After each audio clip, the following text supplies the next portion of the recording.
Os flashes dos paparazzi criaram uma tempestade de luz quando Lucas Vanderbilt deslizou um diamante de 10 quilates no dedo da sua amante. Ele tinha sua Scarlett, o seu belo e triunfante prêmio, e o mundo observava, convencido de que ele era um homem que finalmente conquistara sua liberdade. Mas, enquanto a sua nova esposa ria e o champanhe corria, a mente de Lucas estava noutra parte do mundo, perdida na memória da mulher que acabará de descartar impiedosamente.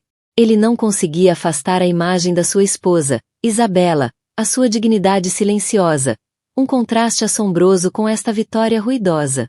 Ele não fazia ideia de que ela escondia o segredo supremo. Ela carregava o verdadeiro herdeiro Vanderbilt. Esta é a história de um homem que pensava ter tudo, apenas para perceber que trocara a alma por uma mentira. Lucas Vanderbilt movia-se pelo mundo como se fosse dono dele. E, em muitos aspectos, era. Aos 38 anos, tinha a inteligência aguçada e a ambição implacável que lhe permitiram construir um império de $1.000 milhões do zero. O seu nome era sussurrado nas salas de reuniões com uma mistura de medo e reverência. Vivia numa vasta penthouse em Manhattan que cortava as nuvens, um monumento de vidro e aço ao seu sucesso, preenchido com arte abstrata e desprovido de calor. A sua vida era uma coleção meticulosamente curada de triunfos, e acabará de adicionar aquilo que acreditava ser o mais recente, uma nova esposa. O nome dela era Scarlett Rochester. Tinha 26 anos, com uma cabeleira de fogo, olhos da cor das esmeraldas e um corpo que parecia moldado para os vestidos de designer que Lucas agora lhe providenciava. Era a personificação ambulante e falante da vitória. Para Lucas, ela era o prêmio que conquistara após o que, na sua mente, havia sido anos de quietude sufocante com a sua primeira esposa, Isabela. O divórcio fora brutalmente eficiente, uma amputação clínica executada pelos tubarões de fato de Lucas. Isabela fora apanhada de surpresa. Estava na biblioteca que partilhavam, a sala onde tinham passado inúmeras noites a ler e conversar, com a mão pousada de forma protetora sobre o seu ainda liso ventre, e ouviu Lucas, o homem que amara desde os tempos de universidade, dizer-lhe que tudo acabará. Ele fora frio, distante, invocando diferenças irreconciliáveis, uma frase tão estéril que era insultuosa. Nunca mencionou Scarlett. Não precisava. As colunas de mexericos já o faziam por ele há meses. Isabela Rossi, prestes a deixar de ser Isabela Vanderbilt, olhou para ele. Os seus olhos escuros e expressivos não demonstravam o histerismo para o qual ele se preparara, mas sim uma tristeza profunda e devastadora que perfurou a sua armadura por um breve instante. Ela não implorou nem suplicou. Simplesmente acenou com a cabeça. A sua dignidade um escudo que ele não conseguiu penetrar. Se é isso que desejas, Lucas, disse ela, a sua voz mal passando de um sussurro, mas ecoando pela sala cavernosa. 2 semanas depois, Lucas e Scarlett casaram-se. O casamento foi um espetáculo opulento no Plaza. Um dedo do meio espalhafatoso à sociedade do velho dinheiro que outrora os reverenciara a ele e a Isabela como o casal perfeito. Scarlett estava radiante, o seu riso alto e contagiante enquanto se deliciava com os flashes dos paparazzi. Agarrava-se ao braço de Lucas, o seu toque era possessivo, os olhos a vasculhar a sala mentalmente, a catalogar cada socialite magnata presente como testemunhas da sua ascensão. Ela era a senhora Vanderbilt. Ela tinha vencido. Mas, à medida que os dias se transformavam em semanas na nova vida 2, Lucas começou a sentir um vazio estranho e indesejado infiltrar-se nos espaços entre as celebrações e as aparições públicas. A emoção do proibido, a adrenalina intoxicante dos encontros clandestinos, evaporara-se no momento em que a união se tornará legítima. A energia vibrante de Scarlett, que antes lhe parecerá um antídoto refrescante à compostura calma de Isabela, agora soava forçadamente performativa. As suas conversas giravam em torno de festas, joias e os últimos mexericos da sociedade. Ela não o desafiava. Não discutia com ele sobre geopolítica ou literatura como Isabela fazia. Simplesmente concordava. A sua voz um coro açucarado de o que quiseres, querido. Dava por si a pensar em Isabela nos momentos mais inconvenientes. Estava numa reunião de diretoria e lembrava-se de como ela o ajudava a ensaiar as apresentações, os seus comentários astutos a fortalecer os seus argumentos. Estava numa inauguração de galeria com Scarlett e recordava-se da paixão genuína de Isabela pela arte. A forma como se perdia numa pintura, o rosto suavizado pela concentração.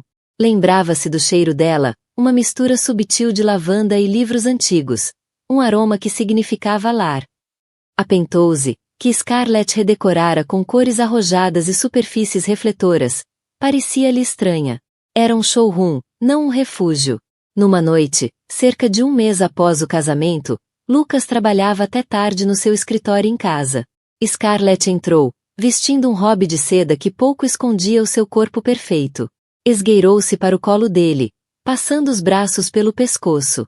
Ainda a trabalhar, ela ronronou, o seu hálito a roçar-lhe o ouvido. Vem para a cama. Estou aborrecida. Tenho esta fusão para finalizar, Scarlett, disse ele, os olhos fixos no ecrã. Pode esperar. Eu não posso. Ela mordeu-lhe o lóbulo da orelha. Há uns meses, isto teria provocado um arrepio de desejo nele. Esta noite, sentiu apenas irritação. Retirou-a do colo com delicadeza, mas firmeza. Não pode esperar. Isto é importante. A rejeição, por mais subtil que fosse, brilhou-lhe nos olhos. O beicinho foi instantâneo. Estás sempre a trabalhar. Pensei que quando nos casássemos terias mais tempo para mim. A Isabela disse-me que eras um viciado em trabalho, mas não acreditei. A menção do nome dela foi como um balde de água fria. Não fales da Isabela, disse ele, a voz mais cortante do que pretendia. Scarlett recuou, os olhos a estreitarem-se. Por quê? Ainda pensas nela? Na pobre mulher patética que deixaste para trás? Ela não é patética, disparou ele, virando-se para ela. E não estou a pensar nela. Estou a pensar no negócio de vários mil milhões de dólares que te paga as roupas que vestes e os diamantes que usas ao pescoço. A crueldade das suas próprias palavras surpreendeu-o. O rosto de Scarlett desfez-se e as lágrimas, sempre à espreita superfície, começaram a cair. Isso é horrível, Lucas. Depois de tudo o que fiz por ti, por nós. Ele suspirou. A luta a abandoná-lo. Este era o novo padrão deles. As exigências dela, a irritação dele, as lágrimas dela, o seu eventual e cansado pedido de desculpas. Era exaustivo. Desculpa, disse ele, as palavras a saberem a cinza. Estou apenas estressado. Eu sei. Ela fungou, instantaneamente apaziguada. Colocou uma mão na barriga. Temos de ter cuidado com o estresse. Pelo bebê. Ah, sim. O bebê. A suposta razão para o divórcio apressado e o novo casamento. Scarlett anunciará a gravidez 2 meses antes. Uma confissão chorosa que fora o catalisador final para Lucas terminar o casamento. Estava tão envolvido no drama e na sua própria narrativa de um casamento estagnado que nem sequer questionou. Queria um filho, um herdeiro para o seu império. Isabela, após um aborto espontâneo anos antes, mostrará-se hesitante em tentar novamente, um ponto de fricção silenciosa entre os dois. Scarlett oferecerá-lhe aquilo que achava que Isabela não podia, ou não queria, dar. É muito cedo, querido, dizia ela. Não quero dar azar. Ou o meu médico diz que o primeiro trimestre é muito delicado. Precisamos de calma. Entretanto, do outro lado da cidade, num apartamento tranquilo e banhado pelo sol na West Village, Isabela Vanderbilt também pousava uma mão sobre a barriga. O ventre, outrora liso, apresentava agora uma curva suave e inconfundível. Estava grávida de 4 meses. A ironia era tão amarga que quase a fez rir. O dia em que Lucas lhe pedirá o divórcio fora o dia a seguir ao médico confirmar a gravidez. Estava prestes a contar-lhe, a partilhar a notícia milagrosa de que finalmente iam ter o filho que ambos haviam chorado. Mas o anúncio frio dele roubara-lhe as palavras da garganta. O seu primeiro impulso fora gritá-lo, usá-lo como arma ou súplica. Mas, ao olhar para o estranho que ele se tornará, uma determinação fria instalou-se-lhe no coração. Esta criança, a sua criança, não seria um peão num divórcio confuso. Esta criança não seria criada num lar fracturado pela traição e habitado pela mulher que o destruíra. Por isso, calou-se.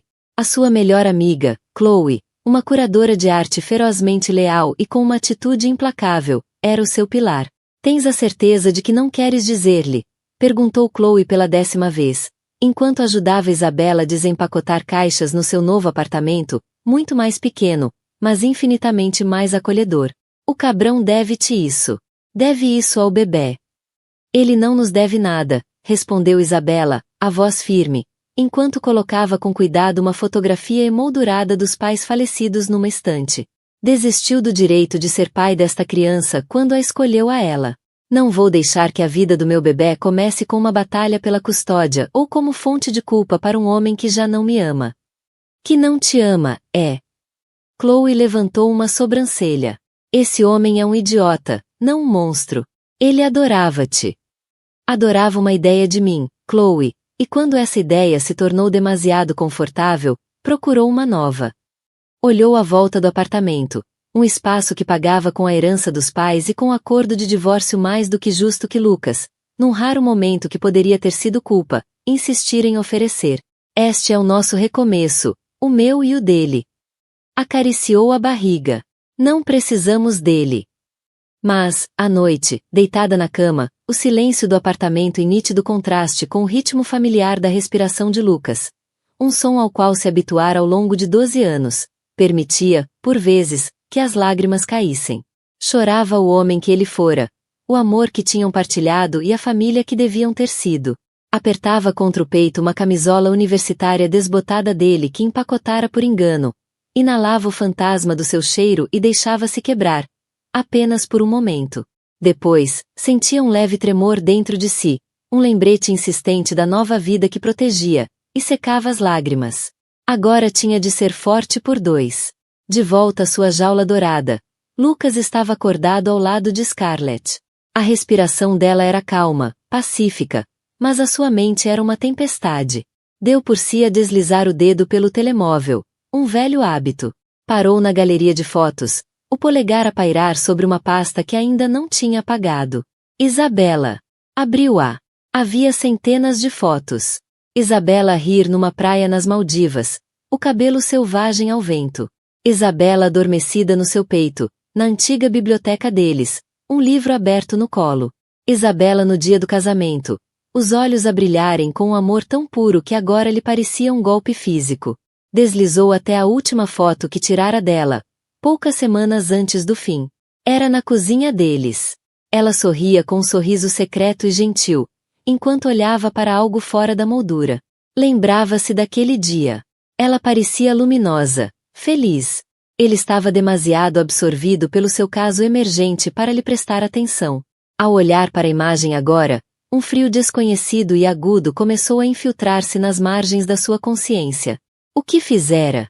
O sorriso que exibirá no próprio casamento parecia agora uma máscara grotesca. Estava casado com a amante. Supostamente livre. Mas o seu coração, a sua alma, sentiam-se mais aprisionados do que nunca, presos ao fantasma de uma vida que detonara com plena consciência, e a esposa cuja força silenciosa o assombrava a cada momento desperto. E ele nem sequer sabia o maior segredo de todos. Os primeiros 6 meses de casamento entre Lucas e Scarlett foram uma aula de mestria em relações públicas. Eram um novo casal poderoso e cintilante da cidade. Um turbilhão de galas de caridade, festas exclusivas e férias ensolaradas no iate de Lucas. Scarlett desempenhava o seu papel na perfeição. Era a esposa adoradora, com a mão sempre possessivamente no braço de Lucas, o sorriso a brilhar para as câmaras. Mas, por trás das portas fechadas da Penthouse, a fachada começava a rachar. Teias de aranha sob o peso das verdades não ditas e do descontentamento crescente de Lucas. A gravidez de Scarlett tornará-se fonte de irritação constante para Lucas. Os enjoos matinais eram teatrais e convenientemente cronometrados. Geralmente surgiam quando ele se preparava para sair para o escritório ou quando mencionava uma viagem de negócios. Ela fazia sempre um grande espetáculo de se inclinar delicadamente sobre um lenço antes de suspirar. Vale tudo a pena pelo nosso pequeno milagre, querido. No entanto, permanecia teimosamente resistente a ver o Dr. Albrecht, o médico da família Vanderbilt há mais de 30 anos. Ele é um velho, Lucas, argumentara ela. Ajudou no teu parto. Quero alguém mais moderno, que compreenda partos holísticos e yoga aquático. Afirmava ter encontrado uma clínica boutique de bem-estar em Sorro, mas sempre que Lucas se oferecia para acompanhar a uma consulta, havia sempre um cancelamento de última hora ou um reagendamento. Lucas, um homem que construiu seu império com base em dados e diligência, encontrava-se agora a nadar num mar de desculpas frágeis. A sua intuição, a mesma que o tornará um titã da indústria, gritava-lhe que algo estava errado. Começou a observá-la com mais atenção. Reparou que as queixas de fadiga desapareciam no momento em que chegava um convite para um evento de alto perfil. Viu que, para uma mulher supostamente no primeiro trimestre de gravidez, ela tinha uma tolerância notável ao champanhe que bebia às escondidas, achando que ele não havia. Deu por si a compará-la constantemente com Isabela. Durante a gravidez do filho que perderam, Isabela estava radiante, mas também pragmática. Lia todos os livros, descarregava todas as aplicações, discutia suplementos vitamínicos e planos de parto com uma dedicação que era tanto enternecedora quanto tranquilizadora. A gravidez deles fora um projeto partilhado. A de Scarlett parecia uma performance para uma audiência de um só, uma ferramenta de manipulação cujos mecanismos se tornavam cada vez mais transparentes.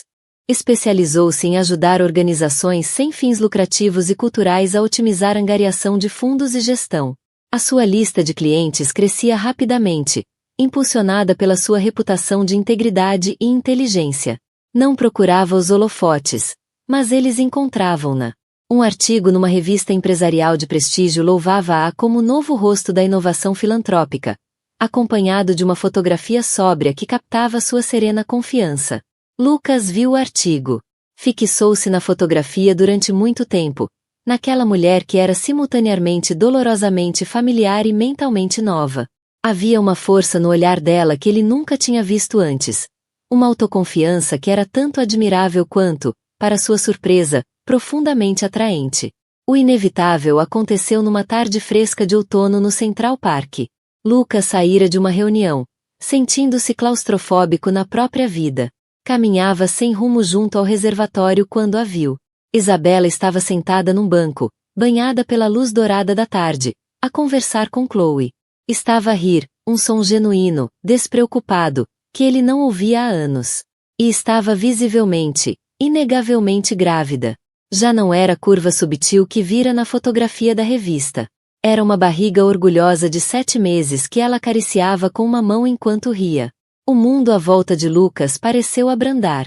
O ruído da cidade desvaneceu num murmúrio distante. O ar saiu-lhe dos pulmões num sopro doloroso. Sentiu uma mistura vertiginosa de emoções. Choque, raiva, confusão e uma angústia profunda e visceral que eclipsava tudo o resto. Um filho. O seu filho. Moveu-se antes de pensar, os pés a levá-lo pelo caminho até elas. Isabela. O riso morreu-lhe nos lábios. A cabeça dela ergueu-se e o calor nos olhos congelou instantaneamente.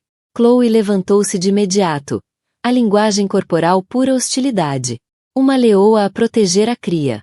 Lucas, disse Isabela, a voz fria e serena. Não se levantou. O que é isto? Perguntou ele, a voz tensa, gesticulando grosseiramente em direção à barriga dela. Mas que raio é isto, Isabela? Chloe deu um passo à frente. Não tens o direito de lhe perguntar nada, seu cabrão. Por que não voltas para tua noivinha infantil? Fica fora disto, Chloe, rosnou Lucas, os olhos fixos em Isabela. Ela tem razão, Lucas, disse Isabela, a sua voz calma, em nítido contraste com a fúria mal contida dele. Não tens esse direito. Não tenho direito. Tenho todo o direito. É meu. Exigiu ele, a pergunta a rasgar-lhe a garganta. Isabela olhou para ele, e por um instante ele viu um lampejo da velha dor nos olhos dela antes de se apagar de novo. Sim, disse ela suavemente. É. A confirmação, uma única palavra, atingiu-o como um murro no estômago. Deu um passo atrás, passando a mão pelo cabelo. A mente a disparar, revendo os últimos meses, tentando localizar o momento. A cronologia era clara. Ela estava grávida quando ele a deixará. Ela soubera, e não dissera nada. Tu sabias, sussurrou ele, a acusação carregada de uma compreensão horrível e crescente. Tu sabias quando eu te disse, e não disseste nada. E o que querias que eu dissesse, Lucas? Perguntou ela, a voz a elevar-se ligeiramente pela primeira vez. Queria que te implorasse para ficares? Que usasse o nosso filho como moeda de troca para manter um marido apaixonado por outra mulher. Uma mulher que tu agora acreditas que também está grávida. A menção da gravidez de Scarlett, dita com tanta certeza, fez Lucas recuar. Isso não tem nada a ver com isto. Tem tudo a ver com isto, disse ela, a compostura finalmente a quebrar-se. Chloe pousou uma mão reconfortante no ombro dela. Fizeste a tua escolha. Escolheste uma nova vida, uma nova esposa, uma nova família. Isto, disse, pousando a mão na barriga, é a minha família. Minha. E só minha. Estamos muito bem sem ti. Quis gritar, explodir, partir algo. Mas ao olhar para ela, tão resoluta e tão bela na sua justa raiva, sentiu apenas uma profunda sensação de perda. Não tinha apenas perdido uma esposa. Tinha perdido toda a vida do seu filho. Renunciar ao direito de sentir o primeiro pontapé, de ver a ecografia, de montar o berço. Trocara tudo isso por uma fantasia que se transformava rapidamente num pesadelo. Virou costas e foi-se embora. Sem olhar para trás. A imagem da figura grávida de Isabela gravada nas suas retinas. O confronto deixou-o abalado até ao âmago. Conduziu até casa num torpor, as luzes da cidade a desfocarem-se no para-brisas. Ao entrar na Penthouse, encontrou Scarlett na sala, rodeada de sacos de compras de todas as marcas de luxo da Quinta Avenida. Querido, olha o que comprei. Cantarolou ela, erguendo um casaquinho de cabedal minúsculo, tamanho bebê. Não é adorável para o nosso pequeno rockstar? Lucas fitou-a, observou a compra fútil, a ignorância completa e total dela. A visão daquela mulher tão satisfeita e triunfante na vida que roubara encheu-o com uma fúria fria e súbita. Scarlett, disse ele, a voz perigosamente baixa. Precisamos de conversar. Ela deve ter ouvido o tom, porque o sorriso vacilou. O que foi? Estás com um ar horrível. Vi a Isabela hoje. O rosto de Scarlett enrijeceu. E então? Divertiste-te a passear pela memória? Ela está grávida, Scarlett. Grávida de 7 meses. A cor esvaiu-se do rosto de Scarlett. Por uma fração de segundo, ele viu pânico puro nos olhos dela antes de ela mascarar com um esgar. Então deve ter saído a correr para se deitar com o primeiro que encontrou, só para te deixar com ciúmes.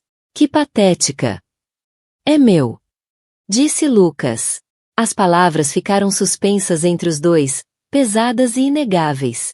Fiz as contas. É meu. A compostura de Scarlett desfez-se. Não. Não pode ser.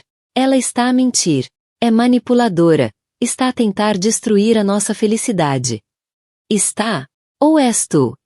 Devolveu Lucas, dando um passo na direção dela. Do que estás a falar? Gritou ela, a voz tingida de histeria. Estou a falar da tua gravidez. Do misterioso médico que nunca conhecemos. Das consultas que são sempre canceladas. O champanhe que bebes quando pensas que não estou a ver. Não bebo. Nunca faria isso, soluçou ela, recuando. Sabes, Lucas, disse entre lágrimas, a voz assumindo subitamente um tom ferido e trágico. O estresse disto tudo, de estares constantemente obcecado com ela, não é bom para mim.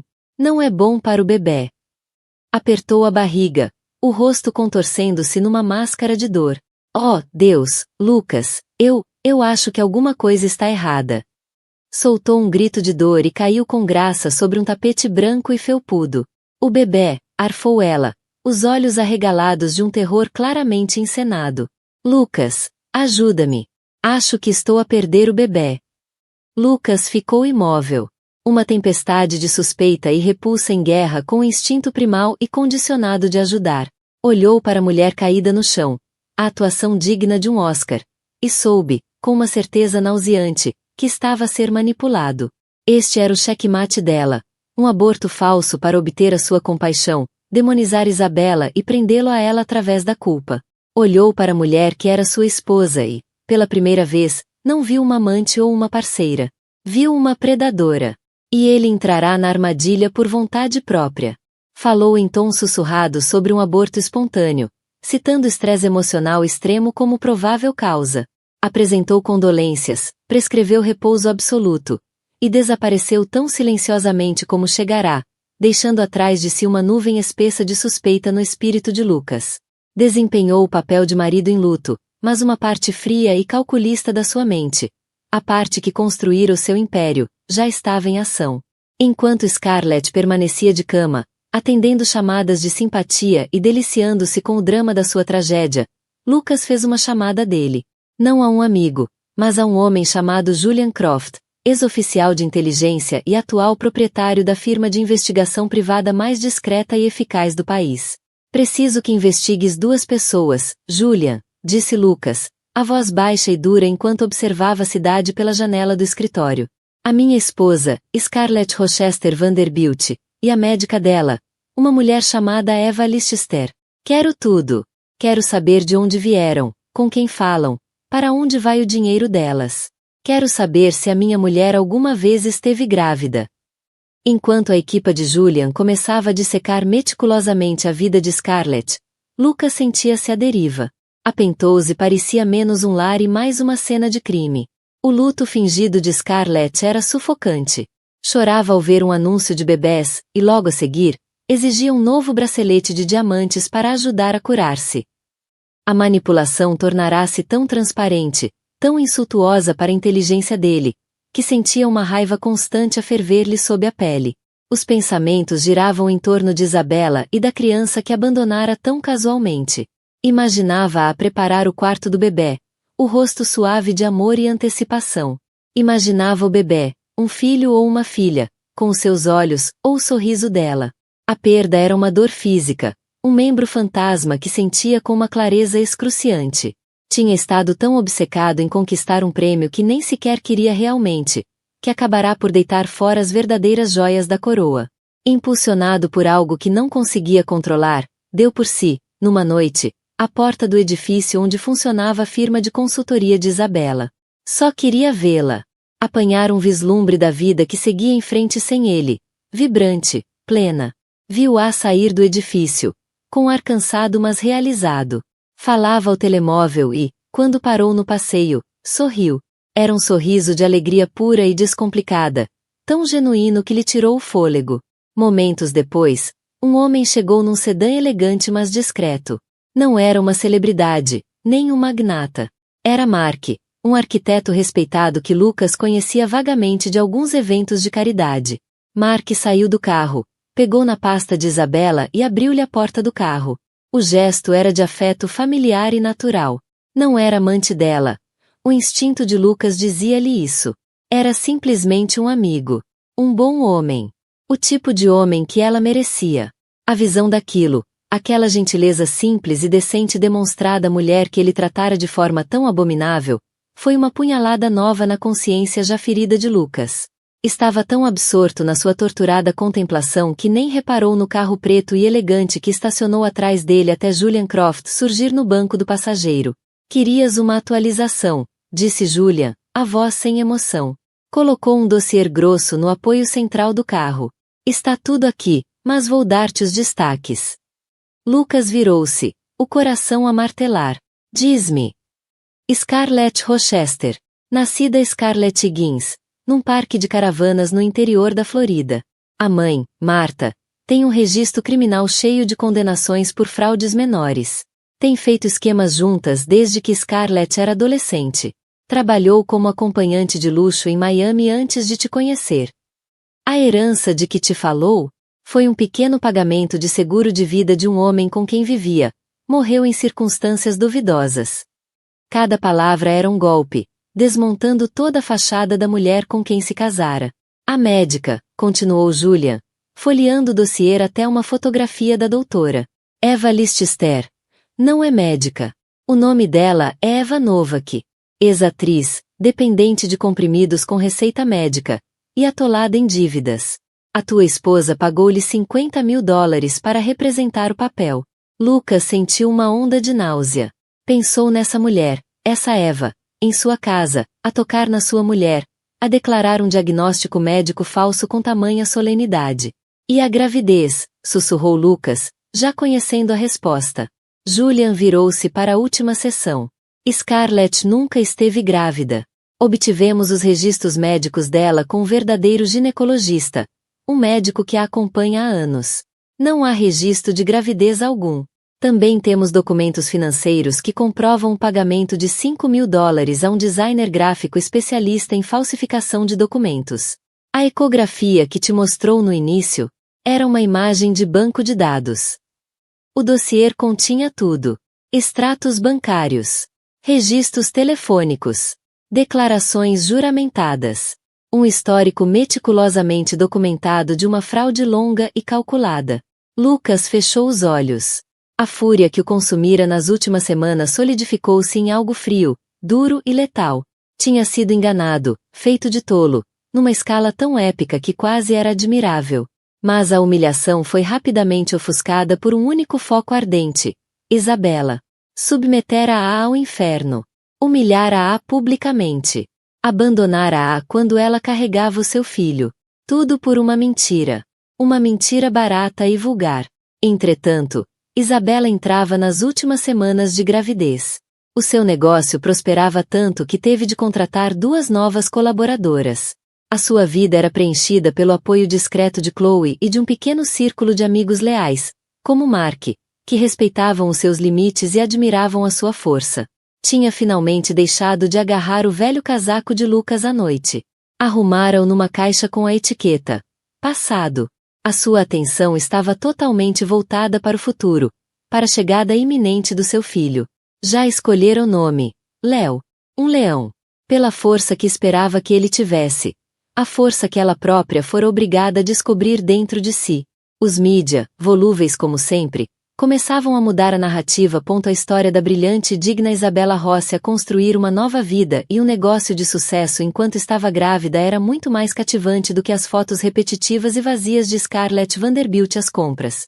Já começavam a circular rumores sobre o trágico aborto, com alguns dos colunistas mais cínicos a notar como Scarlett parecia ter recuperado depressa demais.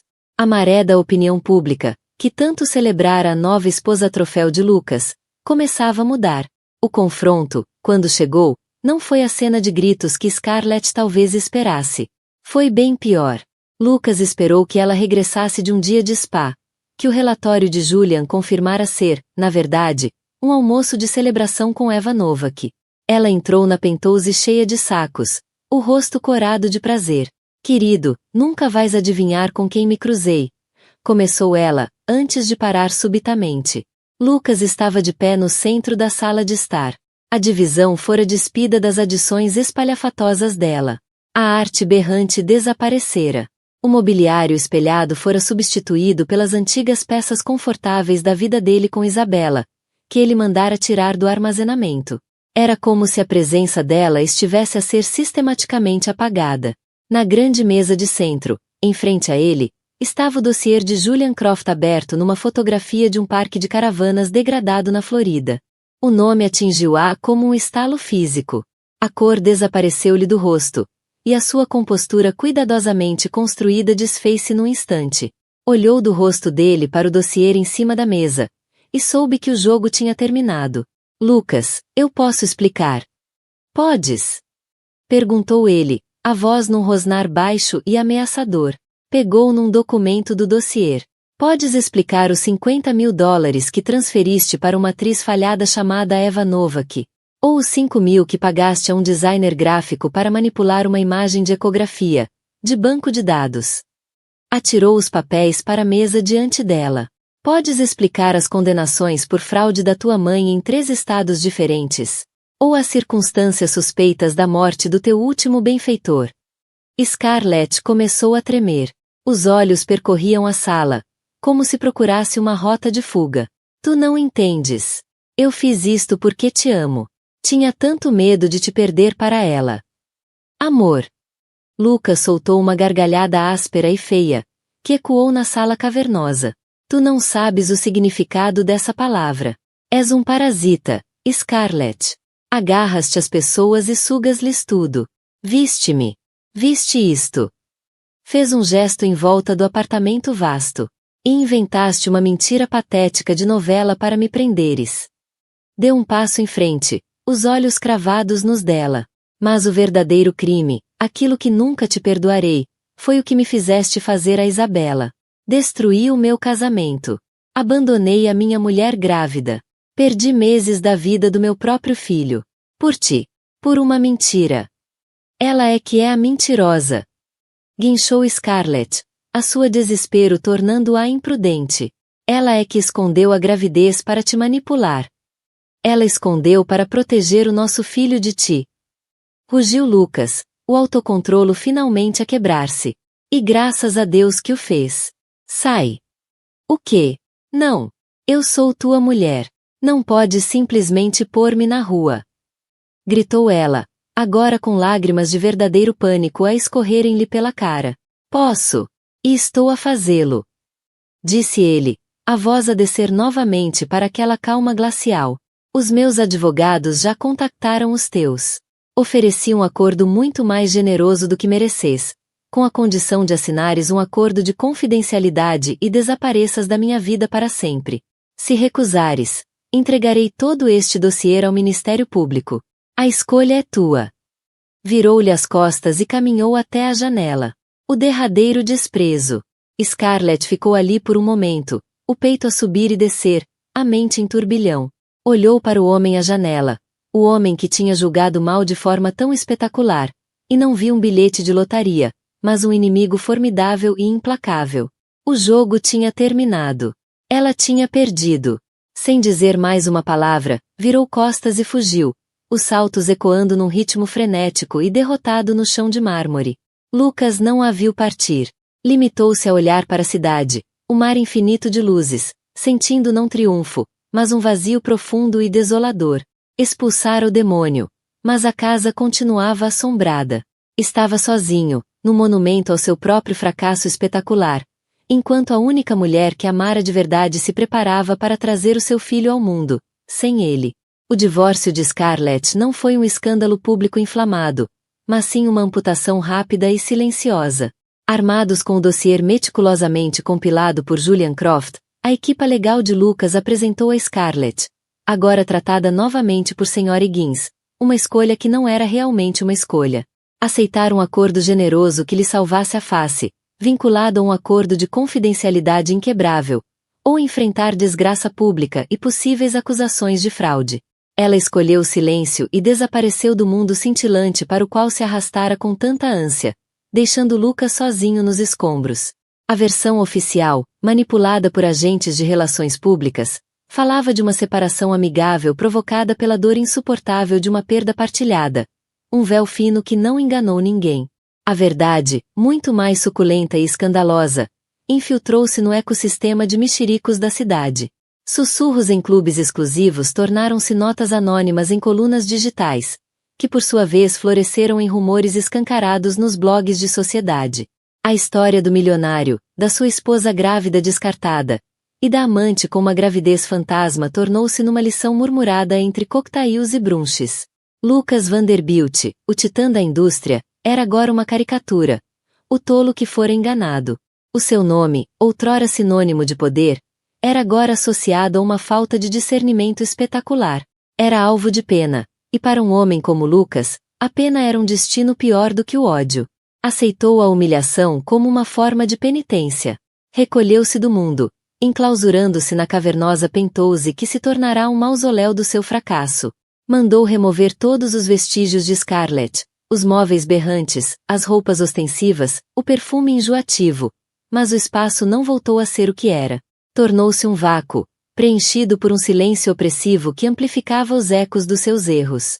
O fantasma que o assombrava não era Scarlett. Era Isabela. Via-a em todo lado, enroscada na poltrona junto à janela onde costumava ler, a silhueta contra a luz da manhã na cozinha, o perfume subtil de lavanda e chá de camomila ainda pairando no ar vazio. O sono não oferecia refúgio. As noites eram tormentos de sonhos fragmentados e longas horas solitárias a olhar para o teto. A mente num ciclo incessante de autorrecriminação. Via o rosto de Isabela no tribunal, a sua dignidade silenciosa em contraste gritante com a sua pressa bruta. Ouvia a voz dela no dia em que terminara o casamento, um sussurro que agora rugia na sua memória. Via-a naquele banco do parque, a mão repousada sobre o ventre arredondado, uma vida que ele criará, e depois descartara com frieza. Fora um rei que incendiara deliberadamente o seu próprio reino por um pedaço de terra sem valor. Deixou o império funcionar em piloto automático. Ignorava chamadas do conselho de administração. Cancelava reuniões. Bebia não por prazer, mas por esquecimento, procurando consolo no fundo de uma garrafa de Scotch vintage. O homem que se orgulhava do controlo perderá o controlo da única coisa que importava, de si mesmo. A chamada que quebrou o exílio autoimposto chegou no meio da noite. Um toque agudo que cortou a névoa alcoólica. Procurou o telefone às cegas. A voz rouca. O quê? Era Chloe. A voz dela, habitualmente cheia de sarcasmo e fúria dirigida a ele, agora estava despida, tensa de medo primal. É a Isabela, disse ela, as palavras a saírem jorro. Está no Lenox Hill Hospital. A tensão arterial está perigosamente alta. Estão a chamar-lhe pré-eclâmpsia. Há complicações. Vão levá-la para uma cesariana de emergência. Agora. Cada célula no corpo de Lucas gelou. A névoa do uísque e da autocomiseração evaporou-se, incinerada por um raio de terror puro, branco e escaldante. Este era um novo tipo de medo, altruísta e absoluto. Não era sobre a reputação ou o dinheiro. Era sobre ela. A vida dela. Estou a caminho, conseguiu dizer, a voz a quebrar-se. A viagem pela cidade adormecida foi um borrão. Levou o carro ao limite. O rugido do motor. Uma pobre imitação do grito na sua alma. A mente era um redemoinho de orações desesperadas. Promessas frenéticas a um Deus com quem não falava há anos. Por favor, que ela esteja bem. Que os dois fiquem bem. Faço tudo. Devolvo tudo. Chegou ao hospital, abandonando o carro à porta e correndo em direção à maternidade. O fato caro amarrotado, o rosto uma máscara de desespero. Encontrou. Levaram-na a 20 minutos. O médico só disse que era sério. É tudo que sei, Lucas. É tudo que me dizem. Quis exigir mais. Usar o nome, o poder. Mas conteve-se. Não tinha direitos ali. Não era o marido. Era a causa. Posso? Começou ele, a voz a falhar. Posso esperar aqui contigo? Chloe olhou para ele. Olhou mesmo.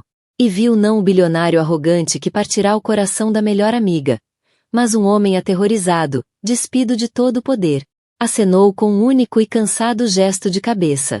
As horas que se seguiram foram as mais longas da vida de Lucas. Sentaram-se nas cadeiras desconfortáveis de vinil, um universo de dor e raiva não ditas entre os dois, mas unidos por uma única esperança desesperada. O silêncio era interrompido apenas pelos bips suaves das máquinas do hospital ao fundo do corredor, e pelo bater frenético do coração dele. Ele, que comandava salas de reuniões e movia mercados com uma chamada, estava completamente impotente. Só podia esperar. Naquela sala impessoal e estéril, Lucas Vanderbilt compreendeu finalmente o verdadeiro significado do amor. Não era a emoção da conquista, nem o orgulho da posse. Era isto. Este medo lancinante, que despia a alma. Esta vontade de trocar tudo o que és pela segurança de outra pessoa. Uma eternidade depois, um médico de fato azul apareceu à porta. Trazia a máscara descida. Tinha um ar exausto, mas um leve sorriso tranquilizador iluminava-lhe o rosto. Tenho boas notícias, disse ele, e Lucas sentiu o mundo voltar a respirar. A senhora Rossi superou bem a cirurgia. Está estável e será transferida para a sala de recuperação. E tem um menino saudável, embora ligeiramente prematuro, com 2,9 kg e uns pulmões muito fortes. Chloe soltou um soluço de alívio puro, desabando na cadeira, a cara nas mãos. Lucas sentiu as pernas falharem e encostou-se à parede para se apoiar. O alívio era tão profundo que doía. Um filho. Tinha um filho. E Isabela estava a salvo. Depois de obter mais detalhes do médico, Chloe virou-se para Lucas. Os contornos duros da sua raiva tinham sido alisados pela provação da noite. Viu a emoção crua e desprotegida no rosto dele. As lágrimas brilhantes que ele nem tentava esconder. Ela chamou-lhe Léo, disse Chloe suavemente, a voz embargada. Léo, repetiu Lucas, o nome a soar como uma oração nos seus lábios. Por Leão. Ela é uma lutadora, Lucas, disse Chloe, uma faísca do antigo fogo a regressar. É mais forte do que tu alguma vez lhe deste crédito. Ela, e o filho dela. Pausou, estudando a expressão quebrada dele, e um fio de compaixão atravessou a sua armadura. Ela ainda está sedada. Vai estar assim durante mais algumas horas. Mas podes vê-lo, através da janela da maternidade. Só por 1 minuto. Depois tens de ir embora, antes que ela acorde. Acenou com a cabeça, sem confiar na própria voz. Chloe conduziu-o pelo corredor silencioso até ao berçário. E ali, num pequeno berço transparente sob uma luz de aquecimento, estava o seu filho. Um minúsculo, perfeito ser humano, enrolado num cobertor azul, com uma penugem de cabelo escuro, tão semelhante ao dele. Lucas pressionou a palma da mão contra o vidro frio, o hálito a embaciar a superfície. Uma onda de amor, feroz, primal, avassaladora, abateu-se sobre ele, destroçando os últimos vestígios do seu orgulho e ego. Aquele serzinho frágil era o melhor dele, uma alma pura e inocente, nascida de um amor que ele tentará destruir. Era pai. Esse título parecia mais significativo, mais real do que CEO ou bilionário.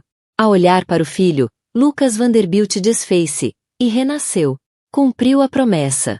Saiu do hospital sem olhar para trás. Uma única imagem do filho gravada na mente. Sabia que a sua presença só traria sofrimento a Isabela. O caminho de volta não começou com um confronto nem com um pedido de perdão. Começou com a retirada. Nas semanas seguintes, Lucas canalizou o luto e o arrependimento em ação. Vendeu a Penthouse, símbolo da sua gaiola dourada, e encontrou um apartamento mais pequeno, mais discreto. Foi o primeiro passo na desconstrução da vida falsa que construíra. Convocou uma reunião de emergência do Conselho de Administração, não para discutir lucros, mas para anunciar a criação da Fundação Vanderbilt. Investiu nela 1/4 da sua fortuna pessoal, estabeleceu um conselho independente e definiu a missão: fornecer recursos, bolsas e apoio a mães solteiras e crianças desfavorecidas. Fez tudo de forma anônima, através de um labirinto de entidades legais. Não era para aplauso público. Era um ato privado de penitência. Não ousou contactar Isabela. Sabia que perderá esse direito. Em vez disso, fez de Chloe a sua relutante intermediária. Queria apoiar o filho, mas fê-lo nos termos de Isabela. Sem gestos vazios nem encenações. Enviou apoio prático e discreto, uma cadeira alto de última geração, entregue por estafeta, uma subscrição de refeições gourmet especializadas em nutrição pós-parto para Isabela, os serviços de uma enfermeira noturna altamente recomendada, para que ela pudesse dormir umas horas seguidas. Criou um fundo fiduciário paralelo, tão substancial que garantiria que nunca lhe faltaria nada na vida. Mas tornou Isabela a única administradora, dando-lhe controlo total e absoluto. Não eram presentes que pedissem agradecimento. Eram ofertas silenciosas de apoio à distância. Isabela, a recuperar forças e imersa no mundo belo e exaustivo da maternidade, ficou profundamente desconfiada ao início. Mas Chloe, a amiga leal e cínica, encontrou-se na estranha posição de o defender. Não sei o que te dizer, Izzy, admitiu numa tarde, com o pequeno Léo a paurar-lhe ao colo. O homem que vi no hospital era um fantasma. Ele mudou.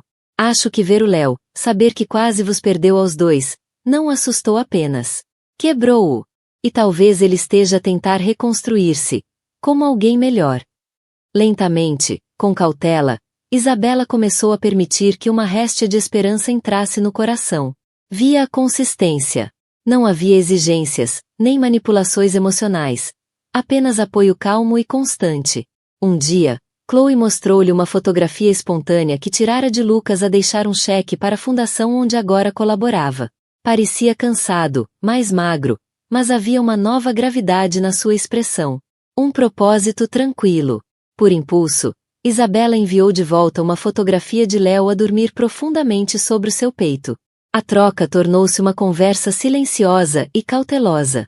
Uma foto do primeiro sorriso de Léo foi correspondida com a chegada de um monitor de bebê topo de gama. Um vídeo curto das cólicas adoráveis de Léo foi respondido com uma doação em nome do bebê à ala pediátrica do Lenox Hill. Cada gesto era um tijolo colocado numa nova fundação de confiança. Quando Léo fez 6 meses, Lucas finalmente encontrou coragem para perguntar a Chloe a pergunta mais importante da sua vida. Achas que ela estaria disposta a ver-me, só por um bocadinho? Quero conhecer o meu filho. Para seu espanto, a resposta chegou poucos dias depois. Sim. Chegou ao apartamento ensolarado da West Village com mais nervosismo do que antes de qualquer negociação de 1.000 milhões. Quando Isabela abriu a porta, teve de se lembrar de respirar.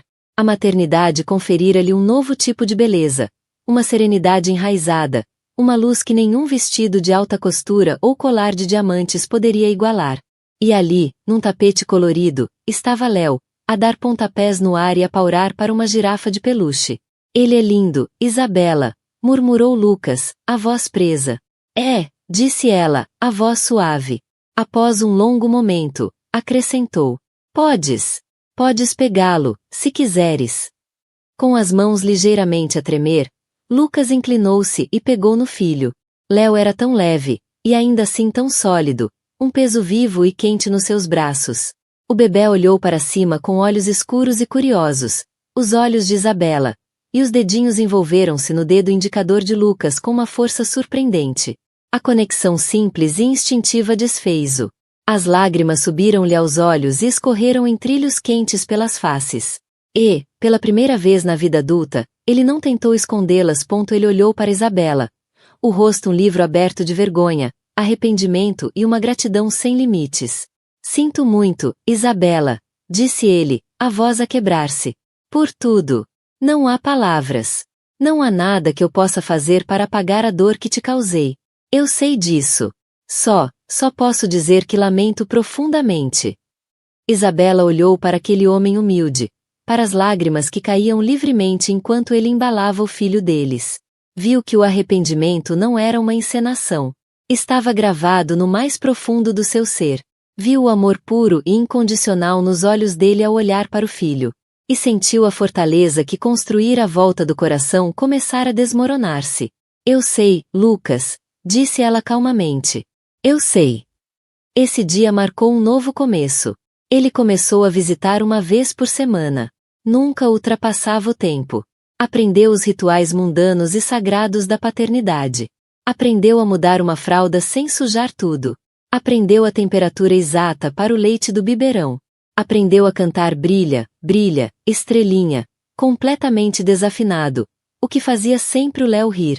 Naquele apartamento, ele não era Lucas Vanderbilt, o magnata. Era apenas pai. Numa tarde de sábado, fria mas ensolarada, quando a visita estava a terminar, parou à porta e virou-se para Isabela. A confiança habitual fora substituída por uma hesitação comovente. Estava a pensar. Começou ele. Há um pequeno parque a poucos quarteirões daqui, aquele com o Lago dos Patos. Pensei que o Léo talvez gostasse de ver os patos, e esperava, talvez, que quisesses vir conosco. Ele não estava a pedir para voltar atrás no tempo. Não estava a pedir uma segunda oportunidade no casamento. Estava a pedir um passeio no parque. Um momento simples e comum. Juntos, como família. Isabela olhou para ele, para a esperança tão clara nos olhos dele. Uma esperança que agora era refletida por uma ligeira palpitação no seu próprio peito. Olhou para o homem que ele se tornará, forjado no cadinho dos seus próprios erros. E, pela primeira vez em muito tempo, um sorriso genuíno, desprotegido, espalhou-se no rosto dela. Sim, disse ela, a voz clara e luminosa. Acho que gostaríamos muito disso. O futuro não era uma linha reta de regresso ao passado. Era um caminho por escrever, envolto em incerteza. Mas, enquanto estavam ali à porta, prestes a sair juntos para o sol, um homem, uma mulher e o filho deles, estava claro que aquilo já não era um fim. Era, finalmente, um começo. Lucas Vanderbilt aprendeu a lição mais difícil da sua vida. Uma fortuna não vale nada se tiveres falido teu próprio coração. Atirou fora um reino por uma fantasia, só para descobrir que o verdadeiro tesouro era a família que deixará para trás. O seu caminho de regresso não passou por gestos grandiosos nem pela reconquista do poder. Passou por fraldas trocadas, desculpas sussurradas, e reconquistar a confiança. Um passo cauteloso de cada vez. A história deles não terminou. É um lembrete de que, mesmo depois das tempestades mais devastadoras, o sol pode voltar a nascer, e que a verdadeira redenção não se encontra na riqueza, mas no amor, no perdão, e no simples e belo ato de dar um passeio no parque em família. Acreditas que o Lucas merece esta segunda oportunidade? O que achas que vai acontecer a seguir com ele, a Isabela e o pequeno Léo? Deixa-nos a tua opinião nos comentários. Se esta história tocou teu coração, deixa um gosto, partilha com alguém que adore um drama poderoso, e não te esqueças de subscrever o nosso canal para mais histórias reais que te vão prender do início ao fim. Obrigado por ouvires. Ele era o rei de um castelo de vidro que ela tinha pago, e durante 20 anos ela desempenhou de bom grado o papel de sua rainha. Hannah Vanderbilt Ross tinha tudo o que uma mulher podia desejar. Uma cobertura espaçosa na Quinta Avenida, um nome que abria qualquer porta, e um marido, Richard, cuja ambição era tão afiada quanto seus fatos de estilista. Mas quando o rei começa a ficar inquieto, as paredes do castelo começam a parecer frágeis. As noites de Richard tornaram-se cada vez mais tardias. O seu telemóvel tornou-se uma fortaleza, e o aroma de um perfume estranho, delicado mas barato, agarrava-se aos seus casacos de cachemira. A amante, uma rapariga ousada e tola chamada Isabela, enviou a mensagem que achava que mudaria sua vida. Precisamos de falar. Encontra-me. O nosso futuro depende disso. Mas no jogo de alto risco do amor e da traição, é sempre melhor saber com quem se está a jogar, porque quem apareceu não foi o rei. Foi a rainha. O silêncio na cobertura dos Ross na Quinta Avenida era um tipo específico de silêncio. Não era pacífico. Era o silêncio pesado, carregado de palavras não ditas, de coisas deliberadamente deixadas por examinar. Era um silêncio que custava mais de 40 milhões de dólares, curado pelos designers de interiores mais cobiçados do mundo. E, no entanto, era tão sufocante como um túmulo selado. Hannah Vanderbilt Ross estava diante das janelas do chão ao teto. A sua silhueta uma figura marcante e elegante contra a tapeçaria cintilante de Manhattan ao anoitecer. Aos 52 anos, possuía aquele tipo de beleza que não era diminuída pela idade, mas sim refinada por ela. O seu cabelo, da cor do champanhe pálido, estava apanhado num penteado impecável e brilhante. O seu vestido de seda azul marinho, uma peça feita por encomenda de um estilista cujo nome era sussurrado, não dito, deslizava sobre uma figura mantida por uma disciplina implacável. No pulso, um relógio PC Philippe, presente de 20º aniversário do marido, marcava o tempo com uma precisão silenciosa e cara. Era uma das poucas coisas no apartamento que ainda era honesta. O seu marido era Richard Ross. Para o mundo, ele era um titã das finanças, o fundador da Aperture Finance, um homem que tinha escalado desde um passado de classe média no Queens até o topo da sociedade nova-iorquina. Era carismático, com um sorriso capaz de desarmar senadores, e uma mente que via ângulos que mais ninguém via. Era, por todas as definições, um homem feito por si próprio. Mas Hannah conhecia a verdade. Ela era uma Vanderbilt, não no sentido bombástico da era dourada dos seus antepassados, mas de uma forma moderna. A riqueza da sua família era antiga, silenciosa, e entrelaçada com o próprio tecido da cidade. O seu pai tinha liderado o Vanderbilt Group, uma firma de capital privado com ativos que ultrapassavam o PIB de pequenas nações. E há 22 anos, quando a empresa incipiente de Richard estava à beira do colapso, foi uma infusão silenciosa de capital Vanderbilt, um investimento estratégico, como os jornais o chamaram, um resgate, como ambos sabiam, que o salvou. Foi a fundação sobre a qual ele construiu o seu castelo de vidro. Ela nunca o usou contra ele. Ela amava-o. Ou pelo menos amava o homem que ele tinha sido. O homem apaixonado, determinado, que havia a ela, não ao seu nome. O homem que a fazia rir, que lhe segurava a mão no banco de trás dos táxis, que lhe prometia uma vida de aventura, não apenas de obrigação. Mas no último ano, esse homem tinha sido gradualmente substituído por um estranho. Os sinais estavam todos lá, uma constelação de clichês. Ela era demasiado inteligente para ignorar as noites no escritório que se estendiam para lá da meia-noite, mesmo quando o mercado estava calmo.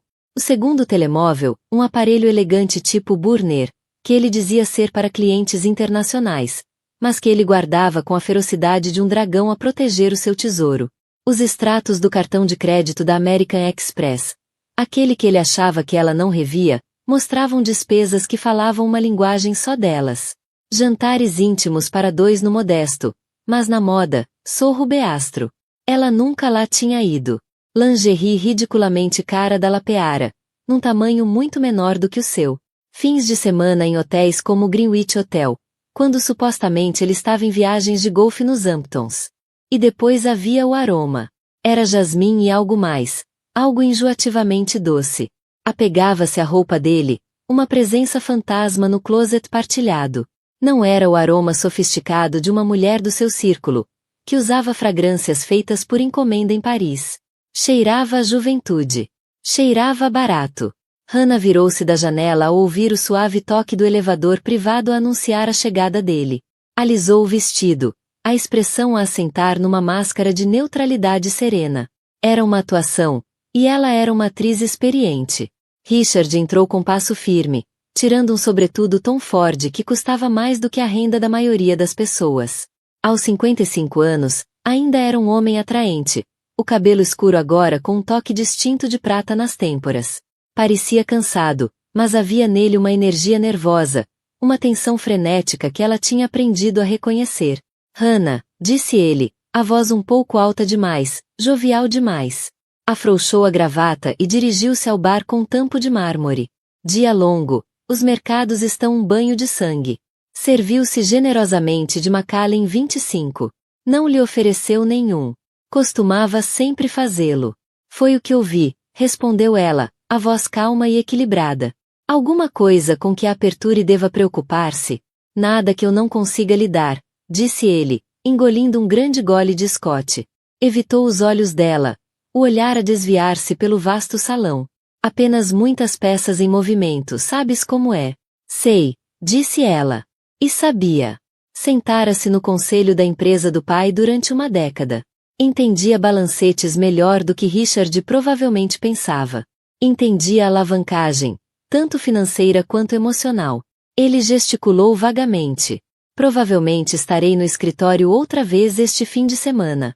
Estamos a tentar fechar uma grande fusão. É delicado. Outra mentira. Uma mentira preguiçosa. O seu principal advogado de M&A, David Shen, estava atualmente de férias com a família em Bali. A esposa dele publicara fotos no Instagram durante toda a semana. Hannah tinha verificado. Claro, disse ela, o seu sorriso plácido sem nunca vacilar. O que for preciso. Ele pareceu relaxar de alívio, confundindo a compostura dela com ignorância. Obrigado por compreenderes, Eli. Sempre foste o meu pilar. Aproximou-se e beijou-lhe a face. Foi um gesto seco, perfunctório, e quando se afastou, ela voltou a senti-lo. O leve e doce aroma de jasmim. O telemóvel dele vibrou na mesa do hall onde deixará as chaves. Uma mensagem.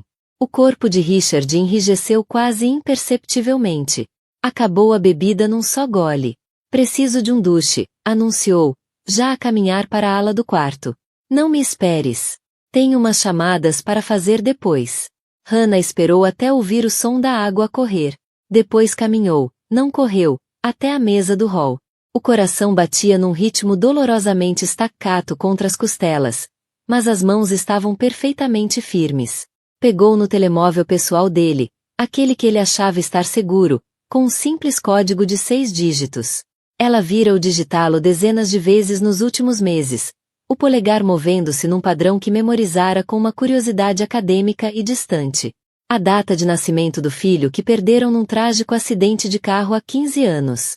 O facto de ele usar esses números, a dor partilhada e sagrada, como escudo para o seu segredo sórdido era o golpe mais cruel de todos. Digitou o código, 081409. Abriu. Havia dezenas de mensagens do mesmo contato, guardado sob o nome pateticamente transparente de Projeto Isabela Serrano. Uma investigação rápida e discreta feita por um detetive particular que contratara semanas antes preencher as lacunas. 26 anos, assistente numa pequena galeria de arte em dificuldades em Chelsea. Ambiciosa. Bonita de uma forma atualmente em voga nas redes sociais. E completamente banal. O dedo de Hannah pairou sobre a conversa. Uma caixa de Pandora de sussurros digitais. Foi subindo, os olhos a percorrerem nomes carinhosos, promessas quebradas, e arranjos logísticos para os encontros deles. Cada palavra era uma nova punhalada de traição. Mas não permitiu que as lágrimas viessem. Ainda não. Ela era uma Vanderbilt. O seu luto era uma coisa privada e luxuosa, para ser vivida em solidão. Agora, precisava de clareza. Desceu novamente até a mensagem mais recente, a que acabará de chegar. Era de Isabela, e era uma declaração de guerra. Richard, não aguento mais isto. Os momentos roubados, as mentiras. Prometeste-me um futuro e preciso de saber se falavas a sério. Precisamos de falar. Não por telefone. Cara a cara. Amanhã à noite. 20 horas, Liel. É o nosso lugar. O nosso futuro depende disso. Não me deixes à espera. Liel. O céu. Um restaurante ridiculamente exclusivo num novo arranha-céus, famoso pelas vistas panorâmicas e pela lista de espera de 3 meses. O lugar deles. Richard dissera-lhe que era impossível conseguir uma reserva ali. Hannah ficou ali, a luz fria do telemóvel a iluminar-lhe o rosto. O som do duche era um rugido distante. Por um momento, o imenso peso da dor e da humilhação caiu sobre ela, e sentiu os joelhos vacilarem. Viu a sua vida como ela era. Uma bela carapaça oca. Um casamento que era um contrato comercial. Um marido que lamentava o filho morto usando seu aniversário como código para ceder ao seu caso extraconjugal. Mas então algo mais emergiu da dor. Era frio, duro e afiado como um estilhaço de gelo. Era raiva. E era determinação. A rapariga queria encontrar-se. Queria discutir o seu futuro. Um futuro construído sobre as ruínas do de Hannah. Os lábios de Hannah curvaram-se num sorriso sem calor, sem humor. Um sorriso que teria congelado o sangue de qualquer tubarão do conselho do seu pai. Está bem, pensou. Vamos falar sobre o futuro. Com movimentos deliberados e precisos, escreveu uma resposta. Não hesitou. Não se questionou. Sabia exatamente o que dizer. Estarei lá. Mal posso esperar. Carregou em enviar. Depois apagou toda a conversa. A exigência de Isabela. E a resposta dela. Colocou o telemóvel de volta exatamente no lugar onde estava. Caminhou de volta até a janela, as costas direitas, a cabeça erguida. A raiva tinha se transformado em algo muito mais perigoso. Um plano. A amante pedirá ao marido para se encontrar. Mas quem ia aparecer era a esposa. E Hannah Vanderbilt Ross não vinha para negociar. Vinha para vencer. As 24 horas seguintes foram uma aula magistral de fúria controlada. À superfície, a vida seguia o seu ritmo luxuoso e perfeito. Hannah participou numa reunião do Conselho da Filarmônica de Nova York. As suas ideias afiadas e incisivas como sempre. Almoçou com a irmã no Modern, discutindo arte e os filhos com uma serenidade que escondia a tempestade polar no seu interior.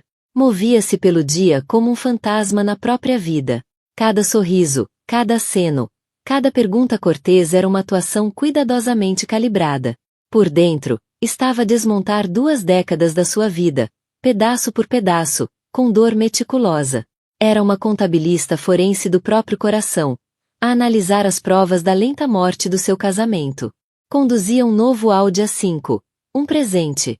O relatório de Frank indicava que a galeria onde trabalhava, Serrano Contemporary, tinha recentemente recebido um grande investimento anônimo que a salvara da falência. A galeria era propriedade do pai dela. Hannah não era ingênua. Entendia a arrogância de Richard. Ele não estava apenas a ter um caso. Estava a financiá-lo.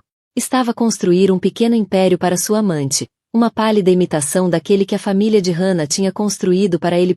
Ele estava a brincar de casinha com o dinheiro deles, com o dinheiro dela, para criar um mundo onde pudesse ser o herói, o benfeitor, o homem feito por si próprio que tão desesperadamente queria ser.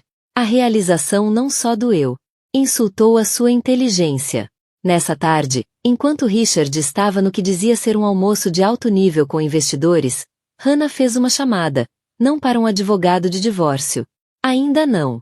Isso era um bazuca, e ela estava a forjar um bisturi.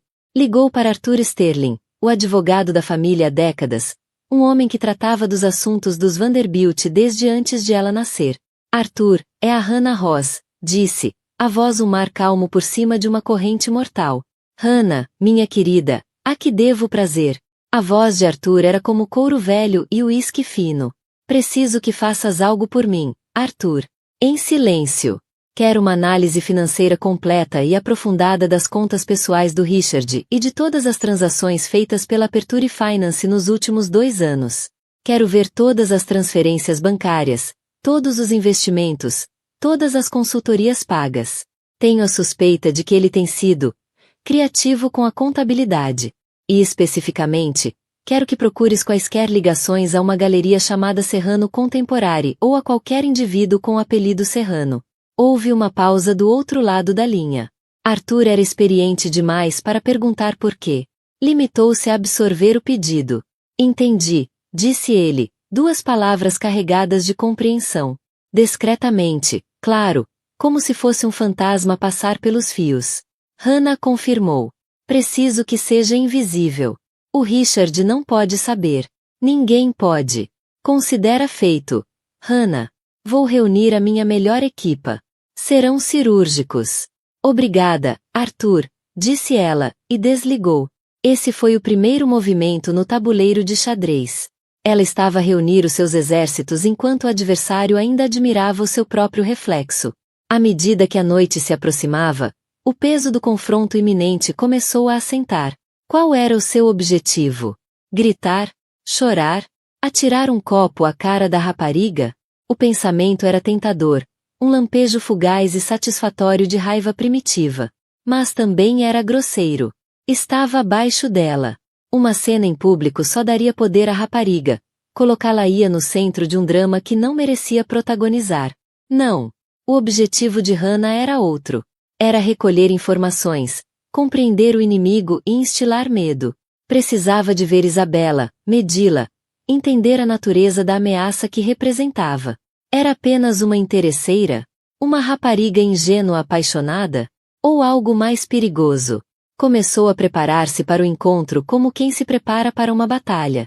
Escolheu a armadura com cuidado, não um fato severo, nem um vestido negro de luto. Escolheu um vestido justo de lã vermelho sangue da Alexander McQueen. Era elegante, poderoso e absolutamente intransigente. Combinou-o com stiletos pretos da Christian Louboutin, lindos e cortantes. As joias eram mínimas, mas significativas. A aliança de diamantes, um peso frio e cintilante no dedo, e uns brincos de diamante herdados da família Vanderbilt. Chamavam-se as gotas de gelo. Sentou-se à penteadeira, o conjunto de cremes e perfumes caros a parecer relíquias de outra vida. Fez a própria maquilhagem, a mão firme. Um traço de eyeliner escuro para tornar os olhos azuis mais afiados e avaliadores. Um batom vermelho vibrante que combinava com o vestido. Uma mancha de cor que significava negócios. Olhou-se ao espelho. Não viu uma vítima. Viu uma CEO, uma guerreira, uma rainha prestes a defender o seu reino. Richard ligou-lhe por volta das 19 horas. Eli, disse ele, a voz tensa. Esta fusão está a ter contratempos. Vou chegar muito, muito tarde. Provavelmente nem chego a casa esta noite. Vamos passar a noite toda na sala de guerra da firma. As mentiras agora eram tão descaradas, tão desleixadas. A sala de guerra dele era uma mesa para 2 no Liel. Não te preocupes com nada, querido, disse Hannah, a voz doce como mel. Trata dos teus assuntos. Eu estava a sentir-me um pouco cansada, por isso acho que janto qualquer coisa leve e deito-me cedo. És a melhor, Eli. Não sei o que faria sem ti, disse ele. A ironia era tão densa que ela quase se engasgou com ela. Amo-te, acrescentou ele. Um segundo tarde demais. Hannah fez uma pausa. As 3 palavras pairaram no ar entre eles, ocas e profanas. Olhou para o reflexo no espelho, para a mulher de vermelho. Eu sei, disse ela, e desligou. Às 19h45, o motorista, Thomas, um homem estoico que estava com a família há 30 anos, parou o Bentley no passeio. Abriu-lhe a porta, o rosto impassível, mas os olhos com um leve brilho de preocupação. Ele vira as idas e vindas daquela família durante toda a vida adulta. Sabia reconhecer os sinais. Para onde, Sra. Ross? Perguntou. Hannah acomodou-se no assento de couro macio. Respirou fundo, o ar fresco a encher-lhe os pulmões. Luciel toma, disse, a voz clara e fria como vidro. E por favor, não espere. Liel fora concebido para intimidar. Situado no 60º andar, a entrada era uma discreta porta de bronze que se abria para um átrio silencioso de mármore preto. O balcão de recepção era um bloco monolítico de granito, atendido por uma mulher cuja beleza austera e frieza sugeriam que estava a guardar os portões de outro reino, não apenas a verificar reservas. Hannah entrou às 20 horas em ponto. A recepcionista levantou o olhar, o sorriso ensaiado a vacilar por uma fração de segundo ao ver a visão de vermelho. Boa noite. Tenho uma reserva, disse Hannah, o tom a não deixar espaço para discussão. Para 2, em nome de Ross. Os olhos da recepcionista desceram ao ecrã. Ah, sim. Sr. Ross. Ainda não chegou. Deseja esperar no bar ou posso acompanhá-la até a mesa? A mesa, por favor, disse Hannah. Queria o terreno elevado, estratégico. Queria estar sentada, a observar, quando a rapariga entrasse. Foi conduzida pela sala de jantar imponente e silenciosa. Cada mesa era uma ilha banhada por luz suave e separada por mares de escuridão luxuosa.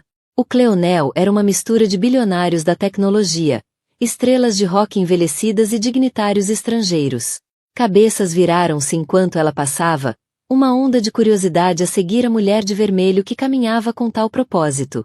Não beberia ao sair. Era para a mesa. Um adereço. Um sinal de que estava ali para um jantar adequado, não para um encontro dramático e breve. Era um movimento de poder. O champanhe chegou. Ela tomou um pequeno gole revigorante.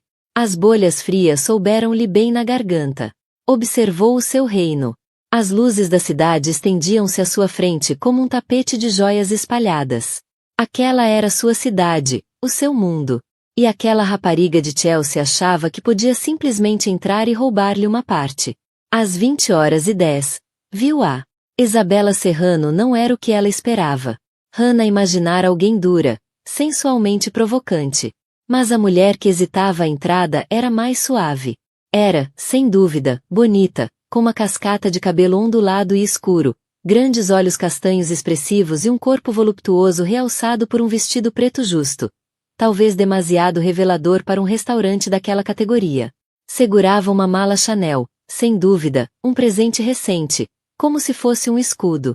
Parecia jovem, nervosa, completamente fora do seu ambiente. Um cordeiro a entrar na cova do leão. Isabela percorreu a sala com o olhar, o rosto com uma expressão ansiosa e esperançosa.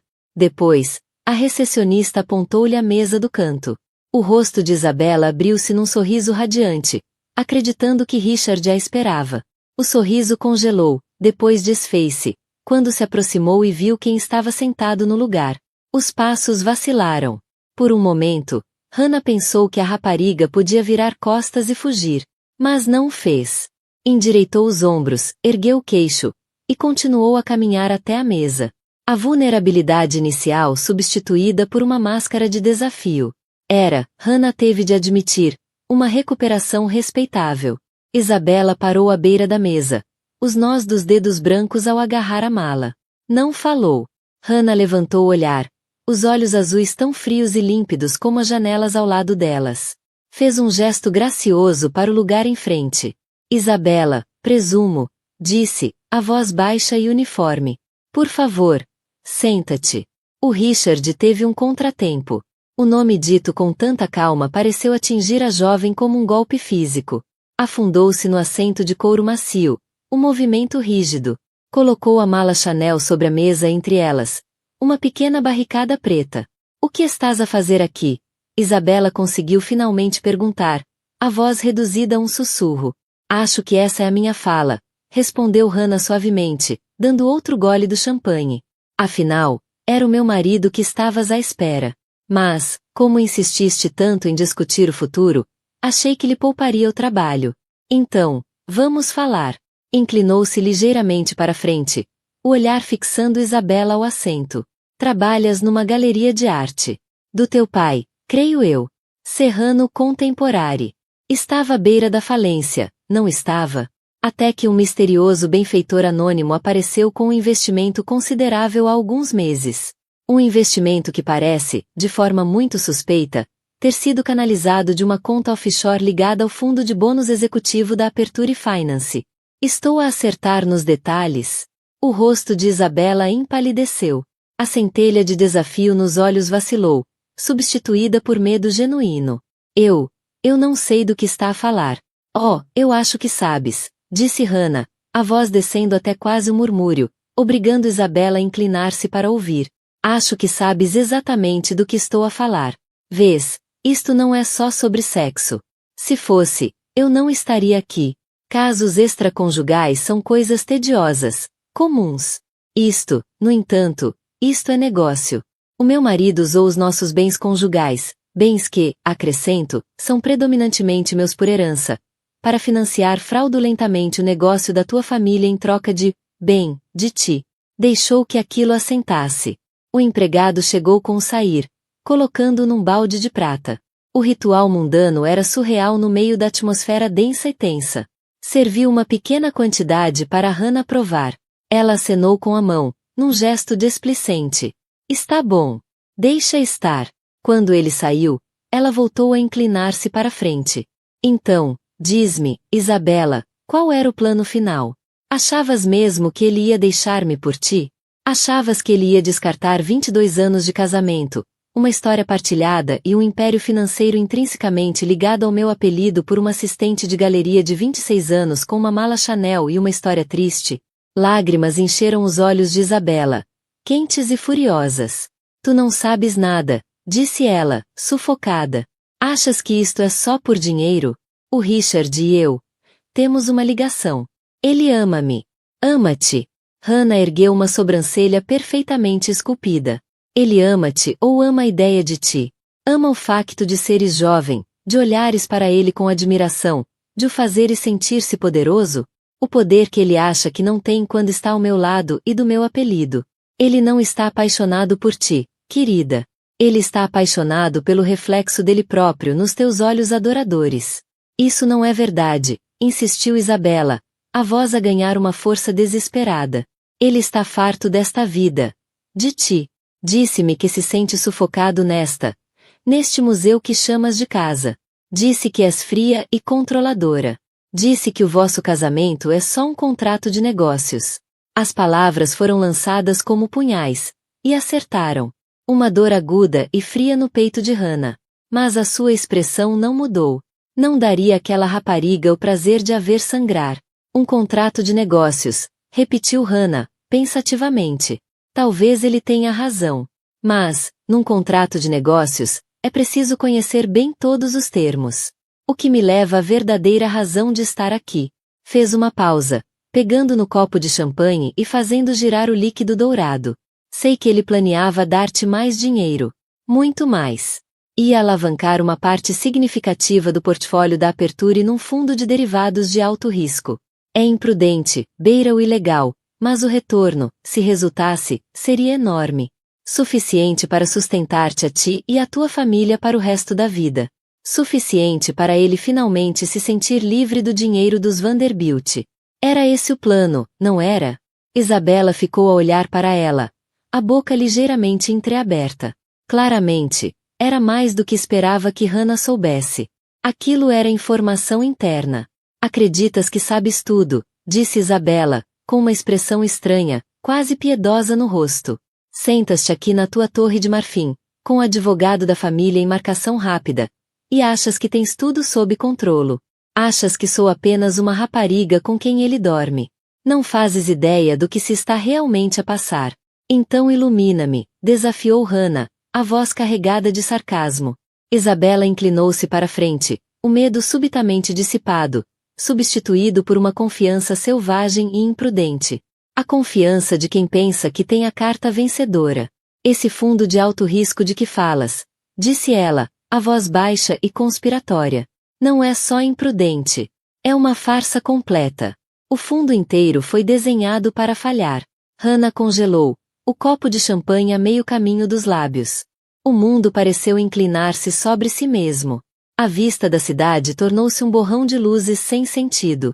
Hannah olhou para Isabela, vendo-a pela primeira vez. Não como amante. Não como rival. Mas como presságio de uma ruína muito maior do que um simples divórcio. Richard não era apenas um adúltero. Era um criminoso. E estava prestes a destruir todo o mundo que construíram. A amante veio ao encontro para garantir o seu futuro. Em vez disso, acabará de entregar à esposa a arma que podia destruir tudo. Hannah saiu do restaurante num estado de calma gelada e aterradora. A tempestade emocional da traição fora instantaneamente substituída por um furacão de categoria 5 de perigo financeiro e legal. A humilhação da infidelidade era agora uma nota de rodapé numa história muito maior e mais catastrófica. Richard não a tinha apenas traído. Ele traíra toda a vida deles, o legado, e potencialmente centenas de investidores que confiavam nele. Jogará com o nome Vanderbilt. A única coisa que o pai dela lhe pedirá para proteger. Ela não foi para casa. Pediu a Thomas que a levasse para o casarão vazio da família no Upper East Side, um lugar que mantinha por afeição e silêncio. As grandes salas silenciosas, cheias de retratos dos antepassados, pareciam uma sala de conselho de guerra. Caminhava pela biblioteca, o vestido vermelho, uma mancha de sangue contra madeira escura. As palavras de Isabela repetiam-se-lhe na mente. Fundo falso, oligarca russo, manipulação de contas. Era audacioso, desesperado e absolutamente catastrófico. E o mais condenatório de tudo, era plausível. A energia frenética recente de Richard, a obsessão com o segredo, o discurso sobre uma fusão delicada, tudo encaixava. Ele não estava a construir um ninho para a amante. Estava a construir um bunker para si próprio. E não se importava que todos os outros fossem apanhados na explosão. A primeira chamada dela foi para Arthur Sterling, acordando do sono. Arthur, disse ela, sem qualquer introdução. Esquece a análise discreta. Vamos escalar. Preciso que obtenhas uma ordem judicial. Quero congelamento temporário de todas as contas de negociação principais da Aperture Finance e dos bens pessoais do Richard. Agora. Esta noite. Hannah, o que aconteceu, pelo amor de Deus?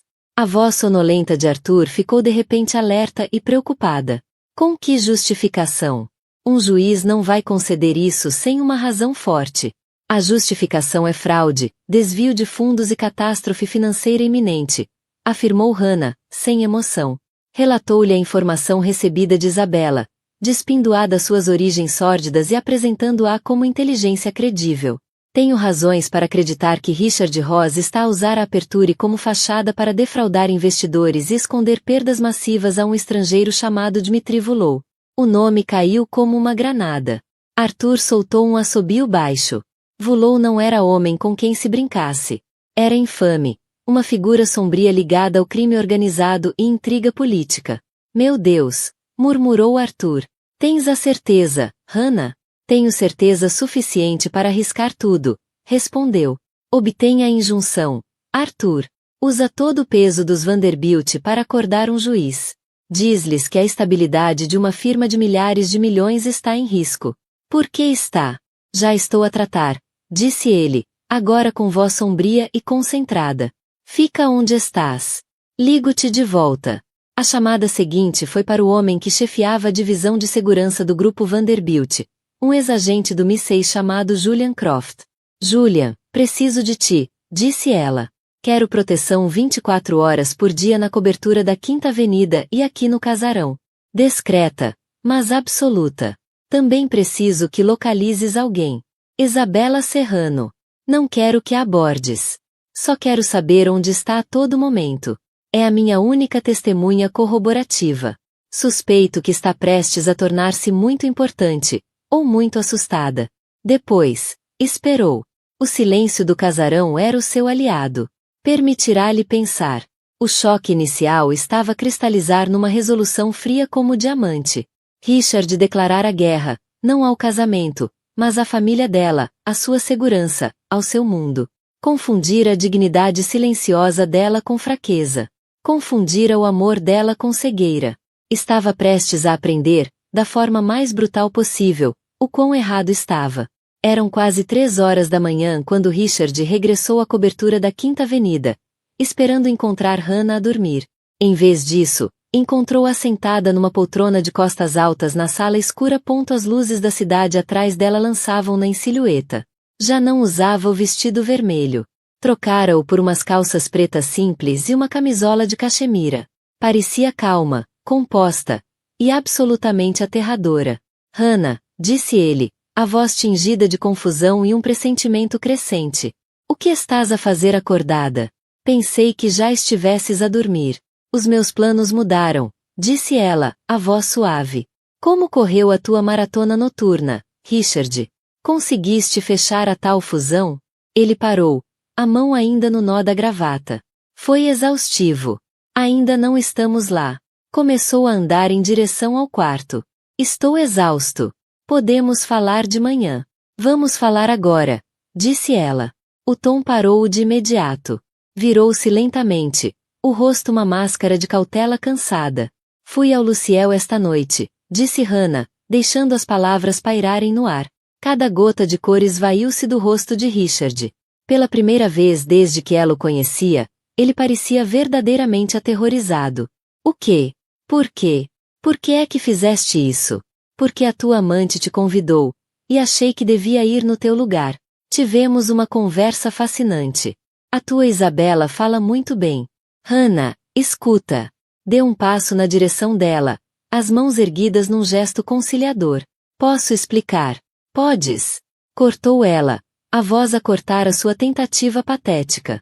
Podes explicar Dmitri Vulou? Podes explicar o fundo fantasma que criaste para fundar a tua própria empresa? Podes explicar como planeavas dizer-me que toda a nossa fortuna estava prestes a desaparecer numa falência fraudulenta feita para te salvar de um mafioso russo?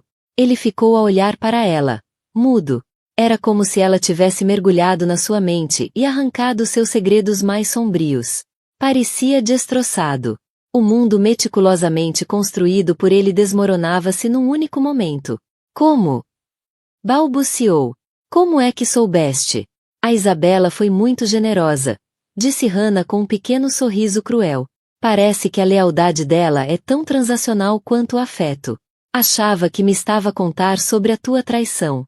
Não percebeu que estava a contar-me sobre a nossa ruína. Ele afundou-se na beira do sofá, a cabeça entre as mãos. O titã das finanças tinha desaparecido. No seu lugar estava um homem derrotado e desesperado. Eli, eu ia resolver tudo, murmurou entre os dedos. Só precisava de mais tempo. Estava a proteger-te. A gargalhada que escapou dos lábios de Hannah foi áspera, cruel. Proteger-me. Acendeste um fogo na nossa casa, Richard. E agora dizes-me que só querias manter-me quente. Arriscaste tudo. O meu nome, o legado da minha família, toda a nossa vida. Tudo porque o teu orgulho não conseguia lidar com o facto de que não eras o homem feito por si próprio que fingia ser. Ele levantou o rosto, os olhos cheios de uma mistura estranha de desespero e raiva. O teu nome, a tua família. Achas que eu não sei que vivi na sombra do nome Vanderbilt durante 22 anos? Tudo que construí, todos sussurram. Ah, mas só conseguiu com o dinheiro da família dela. Por isso apostaste com um mafioso. Atirou ela. E quando perdeste, decidiste queimar o reino inteiro para esconder os rastos. Isso não é independência, Richard. Isso é cobardia. O telemóvel dele tocou. Um som agudo e cortante no meio do silêncio tenso. Procurou-o desajeitadamente. Era o seu diretor de trading. O quê? Gritou Richard ao telefone. O rosto passou de pálido a branco como cal. Como assim congeladas? Por ordem de quem? Uma ordem judicial? Isso é impossível. Ouviu por mais um momento, os olhos arregalados de incredulidade. Depois olhou para Hannah, que permanecia sentada, imóvel, o rosto indecifrável. Entendo, disse ele, a voz num tom morto. Desligou sem dizer mais nada. Esse era o Arthur, presumo? Perguntou Hannah docemente. Ou melhor, o efeito dominó do trabalho dele. Richard levantou-se devagar. O medo desaparecera, substituído por uma raiva profunda e gelada. A raiva de um animal encurralado. Foste tu que fizeste isto, sussurrou. Foste por trás das minhas costas e congelaste a minha empresa. A nossa empresa, Richard. Corrigiu ela. E eu não a congelei. Salvei-a, coloquei-a num coma induzido antes que o cancro que lá injetaste a matasse por completo. Levantou-se, caminhando até ele com movimentos fluidos e confiantes. Parou a poucos passos de distância. A vasta sala de estar entre eles. Agora um campo de batalha. Pensaste que eu era apenas uma esposa, disse, a voz baixa e perigosa. Uma socialite, um enfeite bonito no teu braço. Esqueceste-te de quem eu sou. Eu sou uma Vanderbilt. E nós não perdemos. Não abdicamos dos nossos tronos. Nós defendemo-los. O que queres, Hannah? Perguntou ele, a voz áspera de derrota. Um divórcio. Levar tudo o que eu tenho. Ela sorriu devagar. Um sorriso predador. Oh, Richard. Um divórcio é tão simples. Tão banal. Não. Quero algo muito mais satisfatório. Quiseste construir algo que fosse só teu? Muito bem. Vais ter isso. Vais ter todas as consequências das tuas ações só para ti. Mas a empresa, os bens, o nome, isso é meu. E vou recuperá-los. Isto já não era uma disputa conjugal. Era um golpe de Estado. E Hannah Ross acabava de tomar o poder. Os dias que se seguiram foram uma guerra brutal e silenciosa travada por advogados e contabilistas. Arthur Sterling e a sua equipa moveram-se com velocidade impressionante. A injunção judicial manteve-se, dando-lhes tempo para rasgar os rastros digitais da Aperture Finance. O que encontraram era ainda pior do que Isabella tinha descrito. Uma teia complexa de contas offshore, relatórios falsificados e empresas fantasma criadas para esconder as perdas catastróficas de Richard. Ele andava a roubar a Pedro para pagar a Paulo há anos, e Dmitry Vulov era apenas o último e mais perigoso dos credores. Richard estava encurralado. Legalmente. Paralisado.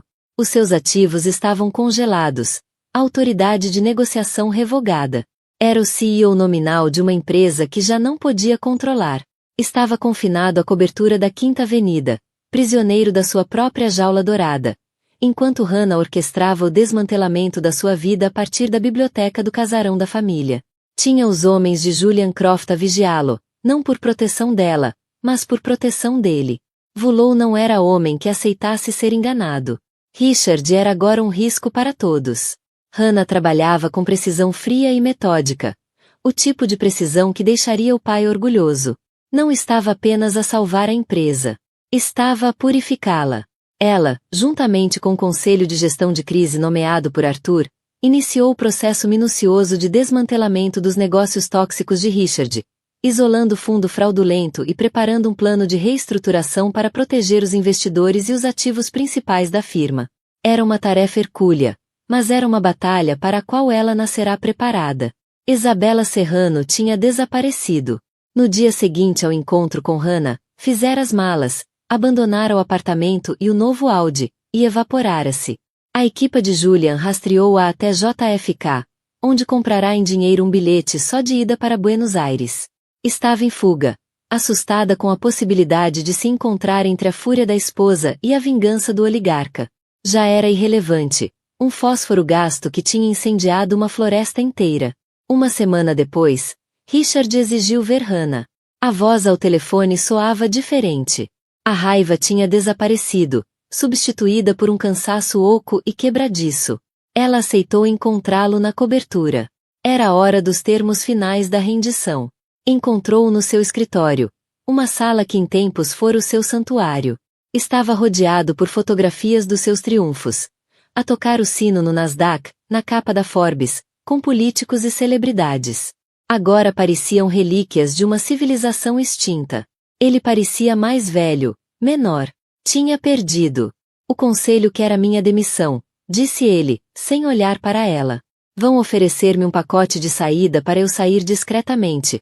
Assumir a culpa por contabilidade criativa e má gestão de risco. Vão evitar a palavra fraude para não provocar pânico. É uma oferta generosa, disse Hannah friamente, considerando que o Arthur podia pôr-te a responder por crimes federais. Era isso que querias, não era? Disse ele, finalmente virando-se para ela. Os olhos estavam vermelhos, mas havia uma estranha clareza neles. Ver-me assim, despido de tudo. Quis proteger o que era meu, respondeu ela. Tu tornaste isso impossível sem te destruir no processo. Isto foi criação tua, Richard, não minha. Ele soltou uma risada curta e amarga. Criação minha. Acreditas mesmo nisso? Sabes o quão pouco disto foi verdadeiramente meu? Caminhou até a secretária, Destrancou uma gaveta e tirou um velho livro de capa em couro. Era o tipo de registro que já ninguém usava. Empurrou-o pela superfície polida da secretária na direção dela. Queres saber a verdade verdadeira, Hannah?